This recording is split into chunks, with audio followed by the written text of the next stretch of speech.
అందరికీ హాయ్ అండి. ఒక చిన్న విషయం మాట్లాడడానికి వచ్చాను. సుగాలి ప్రీతి అమ్మగారిని నేను ఒకటే అడగదలుచుకున్నాను. అమ్మా, మీరు మీ పాప గురించి ఎప్పటినుంచో పోరాడుతున్నారు. కనీసం ఏ గవర్నమెంట్ అయినా దాని గురించి ఎప్పుడైనా స్పందించిందా అమ్మా? ఎప్పుడైతే పవన్ కళ్యాణ్ గారు మీ ఇష్యూని రైజ్ చేశారో అప్పుడే సుగాలి ప్రీతికి ఇంత అన్యాయం జరిగిందని అందరికీ తెలిసిందే. ఎప్పుడైతే పవన్ కళ్యాణ్ గారు ఆ ఇష్యూని రైజ్ చేశారో అప్పుడే ఆ గవర్నమెంట్ స్పందించి మీ ఆయనకు ఒక ఉద్యోగం, మీకు కొంత భూమి ఇవ్వటం జరిగింది.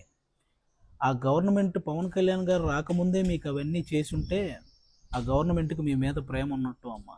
ఎప్పుడైతే పవన్ కళ్యాణ్ గారు రైజ్ చేయడం వల్ల అవన్నీ మీకు చేశారో అంటే పవన్ కళ్యాణ్ గారు అంటే భయం ఉన్నట్టమ్మా. ఇంత చిన్న లాజిక్ మీరు ఎలా మిస్ అయ్యారు అనేది నాకు అర్థం కాలేదు. అంటే పవన్ కళ్యాణ్ గారి ప్రోద్బలంతోనే అది సిబిఐ ఎంక్వైరీ దాకా వెళ్ళింది. ఛార్జ్ షీట్లో పేర్లు మార్చేసి సిబిఐ వాళ్ళకు కూడా అంతు చిక్కనటువంటి అలాంటి కేసు గురించి ఇంకా పవన్ కళ్యాణ్ గారు ఇంకెంతకాలం పోరాడతారమ్మా? మీరైనా ఆలోచించాలి. అలాంటి పవన్ కళ్యాణ్ గారిని పట్టుకొని ఓట్ల కోసం ఈ ఇష్యూని వాడుకున్నారు. ఆ మాట నీకు ఎలా అనిపించాలనిపించిందమ్మా తల్లి? అసలు ఎవరికి అర్థం కాలేదు. ఓట్ల కోసం పవన్ కళ్యాణ్ గారిని ఇష్యూని వాడుకుంటున్నారా? అరే, తన నెలకి తనకు వస్తున్న జీతంలో ఒక్క రూపాయి కూడా తీసుకోకుండా వస్తున్న ప్రతి రూపాయిని పిఠాపురంలో ఉన్న అనాథ పిల్లలకి పంపిస్తున్నటువంటి పవన్ కళ్యాణ్ గారు ఓట్ల కోసం ఒక ఇష్యూని వాడుకుంటారా? కుల మతాలతో సంబంధం లేకుండా కష్టాల్లో ఉన్న ప్రతి రైతుకి 2 లక్షల రూపాయలు సహాయం చేసుకుంటూ వెళ్ళిన పవన్ కళ్యాణ్ గారు ఓట్ల కోసం ఒక ఇష్యూని వాడుకుంటారా? మీలాగే ఫిజికల్లీ హ్యాండిక్యాప్డ్గా ఉన్న మహిళా క్రికెటర్లందరికీ తన సొంత డబ్బులు ₹1 కోటి సహాయం చేసిన పవన్ కళ్యాణ్ గారు ఓట్ల కోసం ఒక ఇష్యూని వాడుకుంటారా? అరే, ఇంకా ఎన్నని చెప్పాలమ్మా? ఒక ముసలావిడ జస్ట్ జనసేన విజయం కోసం కోరుకుంది అని చెప్పి ఆవిడని ఆఫీస్కి పిలిపించి ఆవిడకి చీర పెట్టి డబ్బులు పెట్టి నీకు ఇంకో కొడుకున్నాడమ్మా అని చెప్పిన పవన్ కళ్యాణ్ గారు ఓట్ల కోసం ఒక ఇష్యూని వాడుకుంటారా? అన్నా, మాకు రోడ్లు కావాలి అని చిన్న పిల్లల దగ్గర నుంచి పేద పిల్లల వరకు ఎక్కడ ఏ మారుమూల ప్రాంతాల్లో ఎవరడిగినా సరే వెంటనే స్పందించి అక్కడ రోడ్లు వేయించిన పవన్ కళ్యాణ్ గారు ఓట్ల కోసం ఒక ఇష్యూని వాడుకుంటారా? తిరగడానికి ఫ్యాను, వెలగడానికి బల్బు ఉండదని తెలియని మన్యం ప్రాంతంలో ఒక బల్బు, అలాగే వాళ్ళ జీవితాల్లో వెలుగునించి వాళ్ళకి నడవడానికి చెప్పులు, తిరగడానికి రోడ్లు వేయించిన పవన్ కళ్యాణ్ గారు ఒక ఇష్యూని ఓట్ల కోసం వాడుకుంటారా? అమ్మా, ఓట్ల కోసం ఇష్యూని వాడుకునే వాళ్ళు సంపాదించుకుంటారు కానీ ఇలా సహాయం చేయరమ్మా. మీరు ఇది ఒక్కటి గుర్తుపెట్టుకోవాలి. ఆ మాట మీరు ఎందుకు అన్నారో తెలియదు. పాలు పోసిన వ్యక్తినే కాటేసే మనస్తత్వం మీకు ఎలా వచ్చిందనేది నాకు ఇప్పటికీ అర్థం కావట్లేదు. ఒక్కసారి దయించి మీరు పవన్ కళ్యాణ్ గారు కాకుండా ఈ ఇష్యూని మీరు కోరుకున్న విధంగా ఎవరైనా నిజంగా న్యాయం చేయగలిగితే నా జీవితంలో జనసేన గురించి మాట్లాడనమ్మా. మీరు పక్కన వాళ్ళ మాటలు విని పవన్ కళ్యాణ్ గారిని విమర్శించడం ఆపేస్తే బెటర్ అని నా ఫీలింగ్ అమ్మా.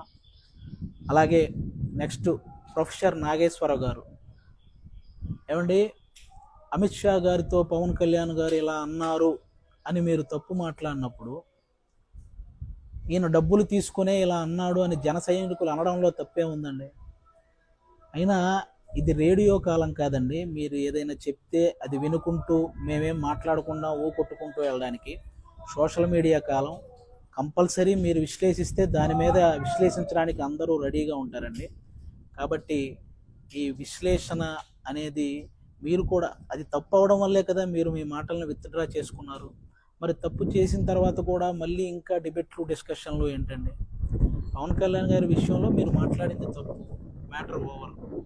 మీరు తప్పు చేసినా కూడా ఆయన అంటే నాకు ఇంకా గౌరవం ఉంది అని అన్న పవన్ కళ్యాణ్ గారు గొప్ప వాళ్ళ, తప్పు చేసి కూడా ఇంకా పవన్ కళ్యాణ్ గారి మీద అందరినీ కూర్చోబెట్టి తిట్టిస్తున్న మీరు గొప్ప వాళ్ళ?